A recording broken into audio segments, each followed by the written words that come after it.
Hello and welcome you all to market wisdom by KP equity.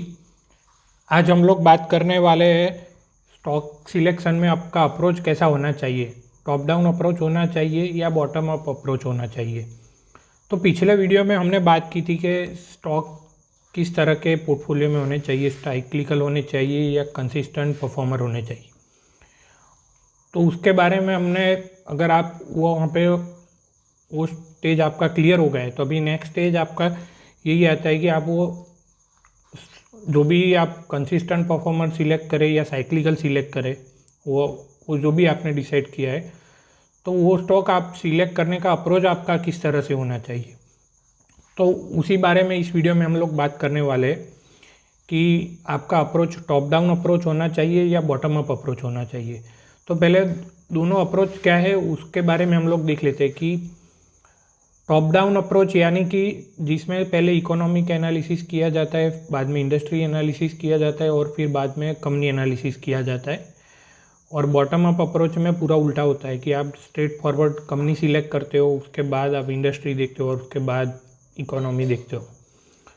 तो ये दोनों approach different तरीके रहते हैं और मार्केट में इसके ऊपर डिबेट भी रहता है कि कई एनालिस्ट, कई fund managers straight forward stock picking जानते हैं तो वो लोग बॉटम अप अप्रोच करते हैं, और कई फंड मैनेजर या एनालिस्ट आप देखोगे तो वो टॉप डाउन अप्रोच रखते हैं कि देखते हैं कि इकोनॉमी किस तरह से कर रही है, उसके हिसाब से इंडस्ट्री से कौन कौन सी इंडस्ट्री अच्छा कर रही है, बुरा कर रही है, और जो इंडस्ट्री अच्छा कर रही है तो उसमें से कौन सी कंपनी अच्छी करेगी या कौन सी कंपनियाँ अच्छी नहीं करेगी। तो वो दोनों इस तरह से जनरली डिफरेंट रहता है। तो हम लोग पहले bottom up bottom up approach के बारे में बात कर लेते। तो बॉटम अप अप्रोच में क्या करना रहता है, जनरली आप सब कुछ इग्नोर करके स्ट्रेट फॉरवर्ड आप कंपनी सिलेक्ट करते हो। मतलब आप सीधा स्ट्रेट फॉरवर्ड कहते हो कि ये हम लोग जनरली जो लोग बॉटम अप अप्रोच करते हैं वो लोग क्या करते हैं कि उनको लगता है कि वो क्वालिटी कंपनी में इन्वेस्ट कर रहे हैं, अच्छी कंपनी है, उनका ग्रोथ अच्छा हो रहा है और लॉन्गर पीरियड का उनका जनरली होराइजन रहता है, 3 साल से ज़्यादा का टाइम होराइजन रहता है। तो वहाँ पे वो लोग कंपनियाँ 3 साल से 5 साल 10 साल के लिए जो कंपनी सिलेक्ट करते हैं वो लोग बॉटम अप अप्रोच रखते हैं। लेकिन उसमें एक की क्राइटेरिया क्या रहता है, एक तो ये है कि आपका टाइम फ्रेम लंबा होना चाहिए। 3 साल से कम का टाइम फ्रेम है तो आप बॉटम अप अप्रोच आपको नहीं करना चाहिए। 3 साल से ज़्यादा का ही होराइजन होना चाहिए, 5 साल 10 साल जितना आप कर सको। फिर वो कंपनी भी उस हिसाब से अगर वो रहती है, कंसिस्टेंसी देती है तो करना चाहिए। दूसरा मेन इम्पॉर्टेंट ये है कि आपको बहुत ही इन डेप्थ एनालिसिस वहाँ पे आपको ज़रूरत है। जैसे हमने वो कॉन्सेंट्रेटेड पोर्टफोलियो में कैसा था कि गलती की कोई गुंजाइश ही नहीं, तो यहाँ पे भी आपको इन डेप्थ पूरा एनालिसिस आपको लगेगा। इवन आप मैनेजमेंट मीटिंग या फिर प्लांट विजिट वो सब भी उसमें वो लोग करते हैं जो लोग बॉटम अप अप्रोच करते हैं।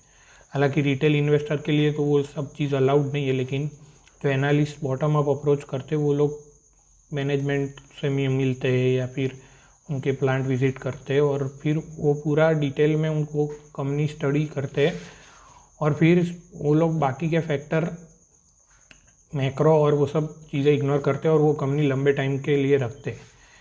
क्योंकि कई बार उसमें क्या रहता है कि अगर मान लो वो कंपनी आपने डायरेक्ट सिलेक्ट कर ली लेकिन मैक्रो फैक्टर अगर वो सेक्टर नहीं चल रहा है या मैक्रो फैक्टर अगेंस्ट में है तो कई बार वो स्टॉक नहीं चलती। इसीलिए वो मैक्रो फैक्टर भी आपके फेवर में आने में कई बार 1-2 साल निकल जाते हैं। इसीलिए 3 साल का मिनिमम टाइम फ्रेम रहता है और आपको इन डेप्थ में डिटेलिंग चाहिए।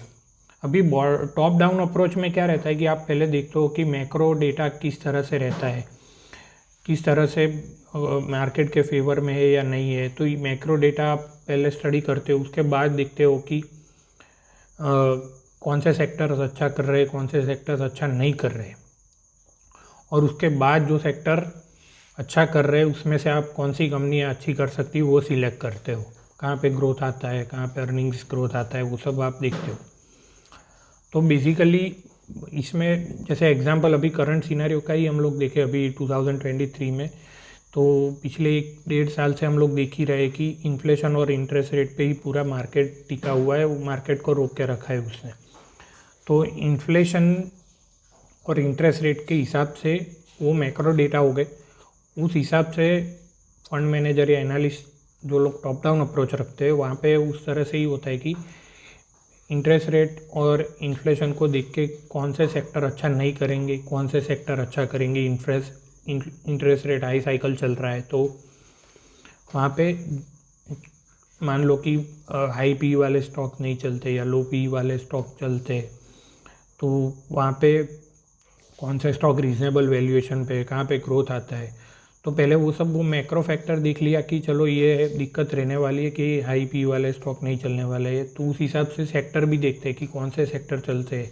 तो जनरली हाई इंटरेस्ट रेट में बैंकिंग स्टॉक और वो सब चलते हैं, तो साथ में आईटी स्टॉक और वो सब नहीं चलते सेक्टर, तो आपने आईटी सेक्टर रिजेक्ट कर दिया और बैंकिंग स्टॉक आपने सेक्टर आपने ओवरवेट कर दिया या उसमें आपने सिलेक्ट किया कि उसमें इन्वेस्ट करेंगे। फिर आप देखोगे कि बैंक में कहाँ पे अर्निंग ग्रोथ आ रही है, तो वहाँ पे आप लास्ट राउंड में स्टॉक सिलेक्शन पे जाओगे। तो पहले आपने देखा है टॉप डाउन अप्रोच में कि इन्फ्लेशन और इंटरेस्ट रेट की दिक्कत है, फिर उसमें आपने सेक्टर देखा कि बैंकिंग अच्छा करेगा, आईटी अच्छा नहीं करेगा।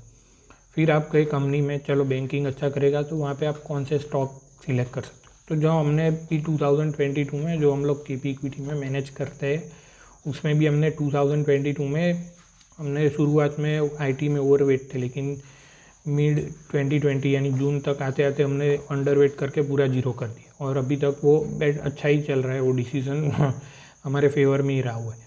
और हम बैंकिंग स्टॉक में काफ़ी ओवरवेट हो गए थे क्योंकि इंटरेस्ट रेट अप साइकिल में जनरली वो स्टॉक अच्छा करते हैं, तो हम लोग वो टॉप डाउन अप्रोच ही रखते हैं। वो रिलेटिवली ईजी है, अगर आप रिटेल इन्वेस्टर हो तो आपको टॉप डाउन में रिलेटिवली ईजी रहेगा। और इसमें आप शॉर्टर टाइम में यानी 1 साल तक का व्यू रख के चलते हो तो टॉप डाउन अप्रोच ही आपको करना चाहिए। 3 साल से कम का व्यू आपको है तो टॉप डाउन अप्रोच ही रिलेटिवली बेटर रहेगा। बॉटम अप अप्रोच में क्या रहेगा कि आपने स्ट्रेट फॉरवर्ड कंपनी सिलेक्ट की, लेकिन मैक्रो फैक्टर आपके फेवर में नहीं है, तो 1-2 साल आपको अंडर परफॉर्मेंस आपको लगेगा, फिर आपकी कंपनी वो चल जाएगी आगे जाके। लेकिन अगर आप मैक्रो करते हो तो वो कंपनियां जो अच्छी करती है वो आप रखते हो, और फिर जैसे जैसे मैक्रो पिक्चर चेंज होता है उस हिसाब से आप एडजस्ट कर सकते हो, अंडरवेट ओवरवेट हो सकते हो सेक्टर और स्टॉक्स में। तो रिलेटिवली कंक्लूज़न यही है कि आप अगर टॉप बॉटम अप अप्रोच करते हो, स्ट्रेट फॉरवर्ड कंपनी सिलेक्ट करते हो, तो आपको इन डेप्थ एनालिसिस लगेगा और आपको 3 साल से ज़्यादा का अप्रोच रखना पड़ेगा टाइम होराइजन का। और अगर आप टॉप डाउन अप्रोच करते हो तो उसमें आपको रिलेटिवली बेटर रहेगा क्योंकि आप का रिजेक्शन प्रोसेस और सब स्टेप बाय स्टेप आप कर रहे हो और मैनेज करना रिलेटिवली इजी रहेगा। उसमें आप 3 साल से कम या 1 साल तक का व्यू रखते हो तो भी वहाँ पे आप रिलेटिवली मैनेज कर सकते हो, क्योंकि वहाँ पे आप इकोनॉमिक्स देखते हो, फिर सेक्टर आप क्लासीफाइड कर देते हो और रिलेटिवली बाद में डायरेक्ट कंपनी सिलेक्ट करने में आपका रिलेटिवली ईजी रहता है। तो ये तो हमने देखा टॉप डाउन अप्रोच या बॉटम अप अप्रोच के बारे में।